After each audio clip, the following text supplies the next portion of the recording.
Good morning, good afternoon, and good evening sa inyong lahat mga boss.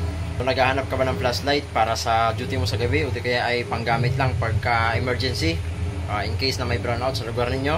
I suggest ito. Napakaganda. Pwedeng pwede ito. So ito yung kanyang itsura, ganito lang ang size nito. Ayan, ganyan lang yan kahaba. Ito yung kanyang power button. Ayan. So pagka pinindot natin yan, iilaw dito. May ilaw dyan, iba't ibang kulay. And then, meron itong 4 na light modes. So, ito yung una, strong light. Then, medium light.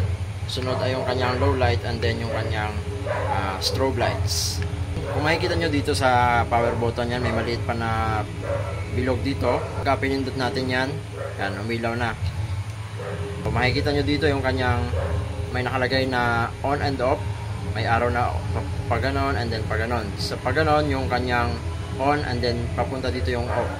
So try natin yung on, i-on natin yun. Tingnan nyo naman mga boss, yan yung pinaka the best dito. May cove light ito sa likod. Yan. And then sa cove light na yan, meron yan yung bright yellow light. Ito naman yung kanyang low light sa yellow. And then white light, yan yung bright. And then low light. Yan. So pagka ibabalik naman, ikutin nyo lang po pa ganito. Yan.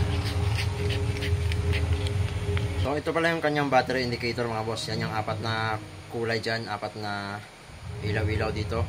So 4 yan, ibig sabihin 25, 50, 75, and 100%. So pag nabawasan, ibig sabihin 75%. And then pag dalawa na lang, 50%, and so on. Aluminum alloy pala ang body nito mga boss. Aluminum alloy, ayan o. So meron din itong telescopic zoom in and zoom out mga boss. Yan. So meaning, ganyan.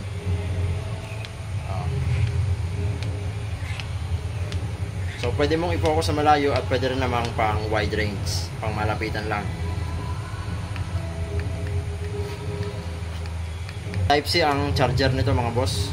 Ito yung kanyang charging port, Type-C. Yun lang, kung gusto nyo nito ay makasale pa ito ngayon. Kaya ano pang hinihintay mo? Umorder ka na. Maglalagay ako ng link dyan sa ating comment section. Available na ito sa TikTok and sa Shopee. Thank you so much for watching. See you in my next video. Bye bye.